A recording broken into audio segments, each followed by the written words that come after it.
తాడేపల్లిగూడెం ఉమ్మడి పశ్చిమ గోదావరి జిల్లా రాజకీయాలలో కీలకమైన నియోజకవర్గం. విలక్షణమైన తీర్పులను ఇచ్చే గూడెంలో ఇప్పుడు రాజకీయం ఆసక్తిగా మారుతోంది. పొత్తుల సస్పెన్స్ కి తెరపడడంతో టీడీపీ జనసేన నేతల మధ్య టెన్షన్ మొదలైంది. సీట్ల సర్దుబాటులో పోటీలో ఉండేదెవరు, పోటీలో నిలిచిన వారికి అండగా నిలవాల్సిన వారెవరు అన్న దానిపై లెక్కలు వేసుకుంటున్నారు స్థానిక నేతలు. జనసేన ప్రభావం అధికంగా ఉండే తాడేపల్లిగూడెంలో టీడీపీ త్యాగం చేస్తుందా?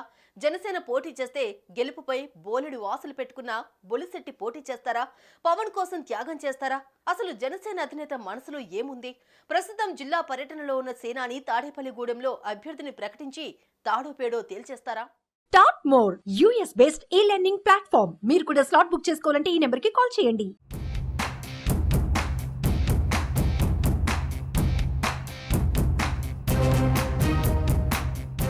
తాడేపల్లిగూడెంలో 1955 నుండి ఇప్పటి వరకు 15 సార్లు ఎన్నికలు జరగగా కాంగ్రెస్ 6 సార్లు, టీడీపీ 4 సార్లు, ప్రజారాజ్యం, బీజేపీ, వైసీపీలు ఒక్కోసారి విజయం సాధించాయి.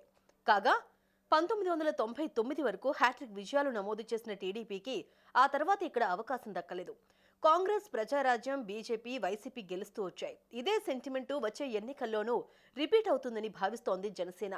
గత ఎన్నికల్లో 36,000 ఓట్లు సాధించిన జనసేన అభ్యర్థి బొలిశెట్టి శ్రీనివాస్ 3వ స్థానంలో నిలువగా టీడీపీ నుంచి పోటీ చేసిన ఈలి నానికి 54,000 ఓట్లొచ్చాయి. ఆ ఓటమి తర్వాత ఈలి నాని పార్టీ కార్యక్రమాలకు దూరం కావడంతో వలవల బాబ్జీ టీడీపీ కన్వీనర్గా బాధ్యతలు చేపట్టారు. అయితే ఈసారి పొత్తులో టీడీపీ, జనసేనలో ఏ పార్టీకి ఈ సీటు దక్కుతుందా అన్నది ఆసక్తిని రేపుతోంది.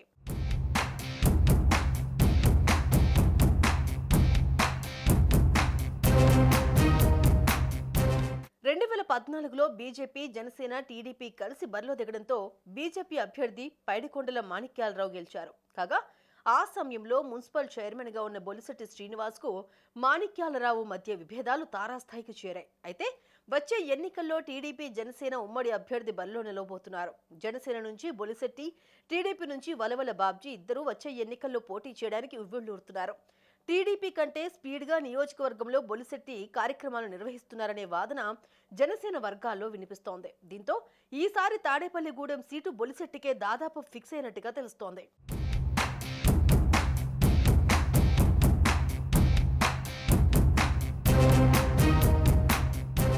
ఇదిలా ఉంటే జనసేన అధినేత పవన్ కళ్యాణ్ భీమవరం కాకుంటే తాడేపల్లిగూడెం నుండి పోటీ చేసే అవకాశం లేకపోలేదని ఇటీవల ఓ ఇంటర్వ్యూలో బొలిశెట్టి సత్యనారాయణ చెప్పుకొచ్చారు. గతంలో పవన్ కళ్యాణ్ కూడా అవసరమైతే తాను తాడేపల్లిగూడెం నుంచి శాసనసభకు పోటీ చేస్తారని ప్రకటించారు.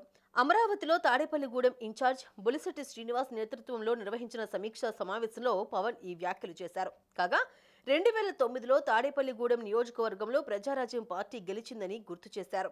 ఆ ఎన్నికల్లో ఈలి నాని కాంగ్రెస్ తరపున పోటీ చేసి కొట్టు సత్యనారాయణపై విజయం సాధించారు. 2014లో జనసేన, టీడీపీ మద్దతుతో బీజేపీ నుండి పైడికొండల మాణిక్యాలరావు విజయం సొంతం చేసుకున్నారు. దీంతో ఈ నియోజకవర్గంలో పవన్ పోటీ చేస్తే తిరుగుండదని అంటున్నారు.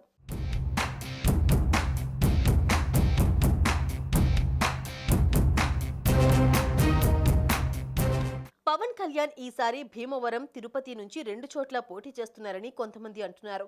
గతంలో చిరంజీవి పోటీ చేసి గెలిచిన తిరుపతిలోనూ పోటీకి సిద్ధమవుతున్నట్లు వార్తలు వినిపిస్తున్నాయి. పవన్ తిరుపతిలో పోటీ చేయడం ద్వారా నియోజకవర్గాలపైన ప్రభావం ఉండదని అంచనా వేస్తున్నారు. చంద్రబాబు కుప్పం నుంచి పోటీ చేస్తూ ఉండడంతో పవన్ అక్కడ చేయడం ద్వారా కూటమికి లాభం ఉండదని అంచనా వేస్తున్నారు. గోదావరి జిల్లాలలోనే పవన్ సత్తా చూపాల్సి ఉంటుందని అంటున్నారు.